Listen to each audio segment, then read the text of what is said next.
Señores, seguimos con el programa con Beatriz Arlo y Rafael Filippelli. Vamos a hablar de Secuestro y Muerte, la película sobre el secuestro y muerte del general Aramburu en el año 70. Pero antes de empezar a hablar concretamente de la película, vamos a ver un pequeño informe sobre este tema que hemos preparado. El 29 de mayo de 1970, dos jóvenes vestidos con uniformes del ejército secuestraron en su casa a Pedro Eugenio Aramburu, expresidente de facto de la Revolución, que en 1955 había derrocado a Juan Domingo Perón. Unos días después dieron cuenta de su enjuiciamiento, condena y muerte, básicamente por su condición de principal responsable de los fusilamientos de un grupo de militares y civiles peronistas en julio de 1956. El comunicado llevaba la firma de Montoneros, agrupación prácticamente desconocida hasta entonces, que a partir de ese momento se convertiría en la más grande organización político-militar del peronismo. El asesinato de Aramburu, hecho clave en la historia de los años 70, fue recientemente recreado en dos obras de ficción: Timote, una novela de José Pablo Feynman, y Secuestro y Muerte, un film de Rafael Filippelli, con guión de Beatriz Arlo, David Oubiña y Mariano Ginás. Bueno, vamos a empezar por un aspecto que uno leyendo el libro de Feynman, Timote, el de Beatriz Arlo, La Pasión y Decepción, viendo la película Secuestro y Muerte de Rafael Filippelli, hay un hecho en el que se coincide y es qué sucedió ahí. Porque hay un solo, creo que hay uno solo, ahora Beatriz Arlo nos va a decir, un testimonio escrito de qué sucedió en este campo donde secuestraba a Aramburu, que es el testimonio de Firmenich y de Norma Rostito, que aparece en una revista montonera, creo que en el año 74, ¿es así? En la causa peronista. Ajá. Ahí lo que ellos cuentan es más bien lo que ha pasado a ser el relato oficial, digamos. Cuando yo lo analizo en La Pasión y Decepción, no lo analizo como uno analiza una fuente que le transmite una verdad, sino más bien como el relato oficial de Montoneros. La película de ese relato toma muy poco o nada, yo diría nada. Para empezar, diferencias. En la casa donde lo tienen secuestrado Aramburu no hay ninguna mujer. No. En la película hay una mujer. Bueno, eso está más detallado, yo hablo con tanto detalle porque en el libro Timote de Feynman está contado. Norma Rostito manda los comunicados desde otro lugar. Claro, en No la está película en cambio hay una mujer. Sí. Porque en realidad la película no es una película histórica, no es una película de reconstrucción histórica, como yo creo que es Timote, que es una novela histórica de reconstrucción. La película no es eso, por tanto hay una mujer. Aramburu le hemos escrito páginas y páginas de texto que no sabemos jamás ni tenemos idea dijo que o no dijo. Después vamos a hablar un poquito de eso, ¿no? Y a los secuestradores le hemos escrito diálogos que tampoco tienen nada que ver con lo que pudo haber sucedido, sino más bien con un imaginario de época. Tampoco en ningún momento se los nombra en la película. Se los nombra con otros nombres. Remite a Aramburu, obviamente, remite a Valmedina, pero no se los nombra. No, se les da otros nombres. El general dice, no, sí, no recuerdo. Tratamos de evadir los nombres, pero no por una cuestión de no caer en una banalización, sino porque son nombres demasiado cargados míticamente. Uno dice Eva Perón y la pantalla se raja en dos. ¿Para qué hacer correr el riesgo de que las pantallas de todos los cines se rajan en dos? Uno dice Perón y pasa lo mismo, dice General Valle y pasa lo mismo. Entonces, uno, al mantener esa distancia, cambiando los nombres, uno mantiene una distancia. Que es una distancia estética. Vos me estás diciendo la pantalla se raja en dos, me decís que la película trata de no tomar partido. No, se raja en dos. La película en principio trata de no tomar partido y durante bastante tiempo yo no supe si la película en realidad era pro Montonera o pro Aramburu. Mientras íbamos escribiendo el guión con Ginás y con Oubiña, después de cada noche de trabajo, cuando nos separábamos, yo quedaba dudosa. Yo decía, ¿estamos escribiendo una película pro Montonera donde los montoneros son más simpáticos? ¿O estamos escribiendo una película pro Aramburu donde Aramburu es más simpático? Y yo creo que la película considera los hechos como una ocasión de reflexionar sobre la violencia política. No como una ocasión para tomar partido. A esta altura y no tomar partido. Ahora el director lo querría escuchar. Primero, Rafael, que vos decidís a partir del libro de Beatriz hacer esta película. El libro de Beatriz Arlo no es una novela, es un ensayo. Un ensayo donde toma varios temas. Toma el tema Borges, toma el tema Aramburu, el secuestro de Aramburu, toma el tema Eva Perón. Y vos tomás de ese ensayo la idea para hacer una película de ficción. ¿Por qué justamente decidís, te interesaba el tema, te interesaba Aramburu? Sí, cuando yo leo el libro de Beatriz, lo leo prácticamente en originales, y yo estoy en ese momento escribiendo el guión de Música Nocturna, que era mi anterior película. Lo recuerdo, viniste acá con esa película, ¿no? Y entonces, bueno, conversando con Beatriz le dije, con esto, ¿no? Hay que hacer una película en el futuro. O sea, pasaron el tiempo de filmar Música Nocturna, ni siquiera de editarla. Cuando terminé de filmarla y ya quedé liberado de la filmación, nos juntamos Beatriz, Mariano Ginos y yo para empezar la escritura del guión. En fin. Que para Beatriz es el primer guión, creo, ¿no? Sí, no habías hecho un guión de cine. Qué sé yo, es una película difícil de contestar. Hay otro guión en danza que yo escribí hace un tiempo. ¿Que no se filmó? Que no se filmó. Ajá. O sea que no es el primero, pero uno podría decir que es el primero que se filma. Sí. Bueno, no sé. ¿Que andás con ganas de hacer guiones? Por lo visto, sí, digo. No. Hizo dos y no sé qué decir. Es como una cosa nueva, ¿no? Que se inicia. Porque nunca Beatriz Arlo ha escrito ficción, por lo menos que yo haya leído. Entonces ahora 2 guiones es un camino diferente. Bueno, a seguir, Rafael. No, mi idea era muy rápidamente convertir ese hecho real, primigénito, digamos, en una película de ficción, digamos, Claro. Y se fue convirtiendo muy rápidamente en una película de ficción. Y hay algunas decisiones que yo tomé y les di como indicación a los guionistas, y era, por ejemplo, que durante todo el cautiverio, ellos cuando no estaban con él no hablaban de política, ¿no? O sea, evitar esa banalización, digamos, de que gente que todo el tiempo está hablando de política y hacer, ¿no? Así efectivamente, esa fue una de las decisiones primeras.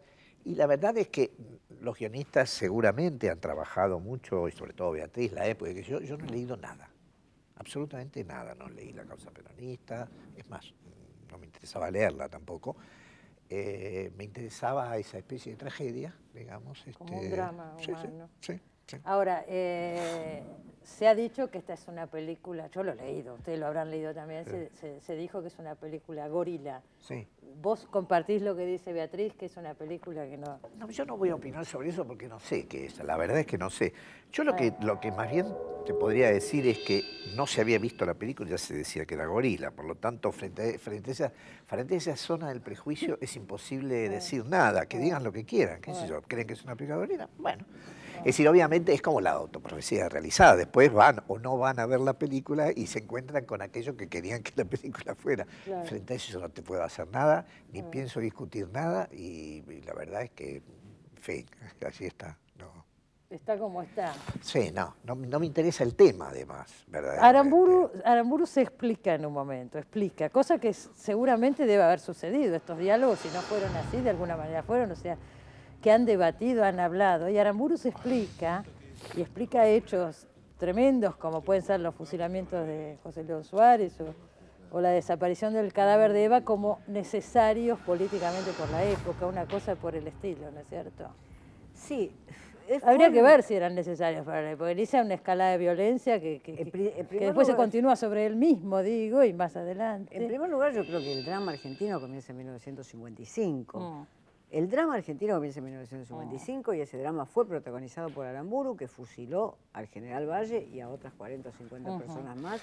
Y el drama empezó con la sustracción del cadáver de Eva. O sea, dicho esto, que nadie va a escuchar, porque van a decir que lo está diciendo una gorila, pero dicho esto, lo que yo quise tener es la oportunidad de ver cómo pensaba alguien que no había pensado como yo.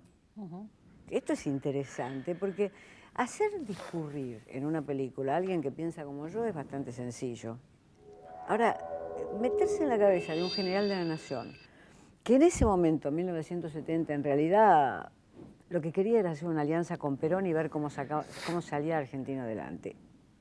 Alianza imposible. Por eso se dijo tanto que estaba Onganía o Imaz atrás de... Efectivamente. Entonces, lo interesante para mí de la película era meterme en la cabeza de alguien que no soy yo, ni nunca fui, ni nunca seré. Un hombre de las Fuerzas Armadas, un hombre del golpe de Estado de 55 que yo repudio, un hombre que estuvo complicado en el secuestro de un cadáver, un hombre que ordenó fusilamientos a mansalva, ¿cómo pensaba ese hombre? Porque ese hombre también es políticamente interesante. Por supuesto, y literariamente interesante. Y literariamente interesante. Sí, seguro. No es un acto de cinismo, es decir, pensar cómo pensaban aquellos que uno puede considerar que son enemigos políticos o enemigos ideológicos, y sobre todo cómo pensaban cuando ellos mismos habían reconocido que habían cometido un error.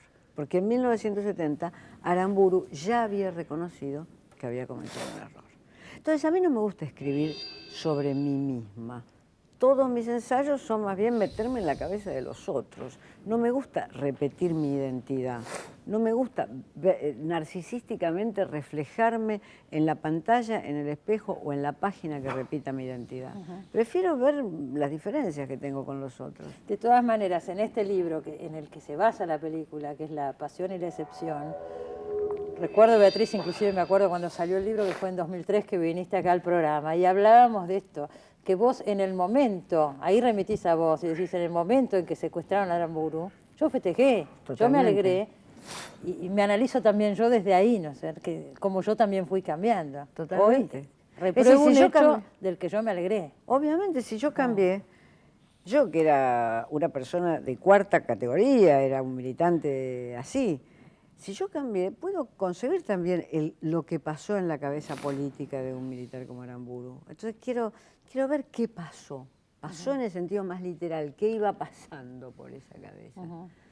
Eso me resultaba interesante como ejercicio, yo te diría, de imaginación política. Porque si no, uno dice que los reaccionarios hablan como reaccionarios, los fascistas como fascistas, los nazis como nazis, y es todo un aburrimiento, los comunistas como comunistas. ¿Y qué pasa con el discurso de los chicos, de los jóvenes, de los montoneros? No, ahí es Rafael el que tomó la resolución. No, en general yo no quiero pasar por terco. Yo no coincido mucho con Beatriz en una situación que es, yo me niego a hablar de Aramburu. Ese personaje no es Aramburu para mí, es el general, se llama el general. Y hay 4 personajes que no son ni Balbedina ni nadie, son 4. Quiero decir, a ver, acá hay un problema, estamos en presencia de una película. Estás remitiendo muy claramente. Pero es una película, es una película. Entonces, yo digo, acá aparece un problema que es así. Yo hace muchos años digo, cuando en una discusión aparece la frase, esta película es sobre la guerra de Vietnam, no se habla más de cine, se empieza a hablar de la guerra de Vietnam. Entonces, esta no es una película sobre el asesinato de Aramburu, es una película sobre una forma de ejercer el poder en la década del 70.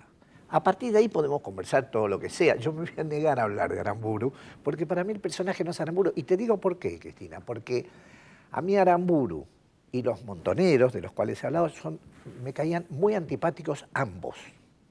Estos personajes, tanto el del general como los secuestradores, no me caen antipáticos, me caen personajes interesantes para trabajar con ellos.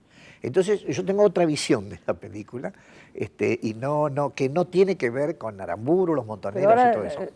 No puedo evitar preguntarte, ¿te caían antipáticos tanto Aramburu como los montoneros? ¿Dónde estabas vos parado en ese momento, Rafael? ¿Dónde está? Yo era una Políticamente. persona de izquierda que estaba en contra de la violencia. Del ejercicio de la violencia como forma de tomar el poder. Momento, en ese momento. Sí, sí. Porque Beatriz, vos estabas con el peronismo en esa época. Yo estaba más ya o menos tránsito. ahí en los años 70 te vas del peronismo. Sí, yo ya estaba en tránsito hacia lo que es lo que se llama la nueva izquierda. En la nueva izquierda yo nunca estuve cerca de las formas violentas de la nueva izquierda. O sea, ni ERP, ni Montoneros, ni FARC, ni FAP, sino de partidos de inspiración. Hoy parece casi un mito todo esto, pero de partidos de inspiración pro-China, que existían en Francia, en Italia y también en la Argentina, no era una peculiaridad criolla, que no eran partidos guerrilleros. Eran partidos que podían decir que iba a haber una guerra popular, pero que no eran partidos guerrilleros. Estamos hablando de 40 años atrás. Efectivamente. Se van a cumplir ahora 40 años del secuestro de Aramburu. Efectivamente. 40 años atrás. Es bastante impresionante también de ver. Yo leo el libro de José Pablo Feynman, que también podemos decir, describe una realidad, la analiza, bueno, hay cosas que en una película no da para estos largos discursos, en un libro, ¿no es cierto?, se pueden desarrollar un poco más, pero yo tampoco veo que haya una toma de partido.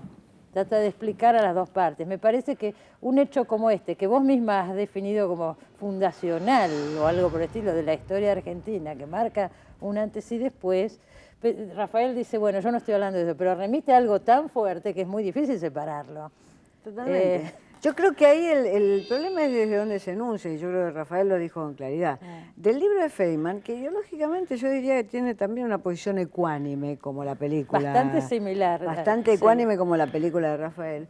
Del libro de Feynman nunca se va a decir que es gorila, simplemente porque Feynman es peronista. Claro. Y de esta película ya se ha dicho, no se ha dicho simplemente que es gorila, sino que debe ser incinerada. Basta leer los blogs para ver lo que se ha dicho. La verdad que no he porque visto. simplemente porque somos dos personas que no somos peronistas. Y yo diría no tanto eso, porque no somos kirchneristas.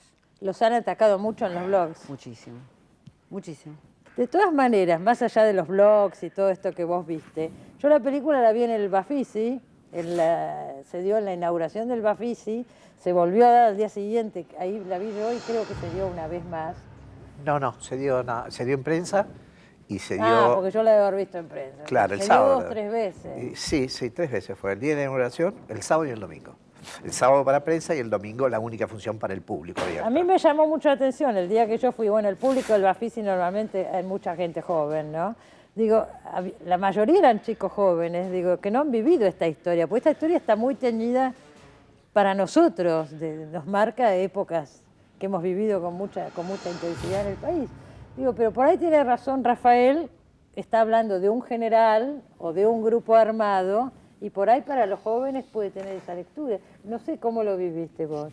Mira, estas funciones son funciones muy particulares, es decir, la función del día de la inauguración es una función invitada por el gobierno de la ciudad, por el propio Bafisi, en Y fin. por amigos del autor, que lo van a aplaudir seguramente. Sí, algunos pocos, porque no me dieron tantas entradas por otro lado. El sábado es una función de prensa, por lo tanto va efectivamente la prensa especializada, más algún colado. Y como hubo una sola función y que se agotó el primer día que se pusieron a la venta, esa función, esa gente que fue a esa función, evidentemente era gente que tenía muchas ganas de verlas por los motivos que fueran. Que fueran, ¿no? La conversación con el público fue matizada, variada, o sea, había gente que se notaba que estaba a favor y había gente que se notaba que no estaba tan a favor. Pero ¿vos quedaste un poco enojada con las reacciones? O no, ¿Cómo enojar? ¿Enojar de qué? De todo esto. No, enojar de... Bueno, digo, enojar, no es agradable. Los blogs es el lugar de la impunidad, es decir, un lugar donde la gente dice que se llama no sé cómo y insulta, digamos. O sea, bueno, pero a veces se pasaron de enterarse. A mí eso no me enoja, no, es problema de ellos, no mío, no. ¿La película va a tener después, se va a estrenar comercialmente, va a llegar a los cines? ¿No sabés? Sí, seguro. No sé, este año es un año muy complicado porque en un mes empieza el Mundial de Fútbol. Por lo tanto, ya este no es un momento para estrenar ahora porque, bueno, los compromisos de la sala ya fueron hechos con mucha antelación y por lo tanto, hasta que termine el Mundial, la película no se va a estrenar prácticamente seguro.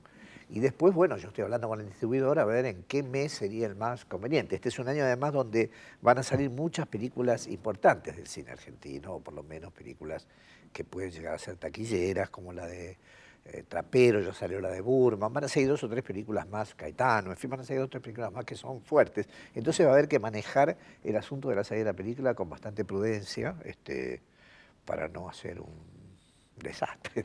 Bueno, un tema nos lleva al otro, les quería preguntar, 2 segundos, el Bafisi, un balance del Bafisi. El Bafisi es igual a sí mismo, es decir, es un festival que... Con lo bueno que y con lo malo. Como todos los festivales, el Festival de Cannes también es así. El Bafisi ha tenido 4 directores artísticos y siempre ha sido igual. Ya es independientemente de sus programadores circunstanciales. Eso es una gran y hace un mérito, programa un tipo de cine...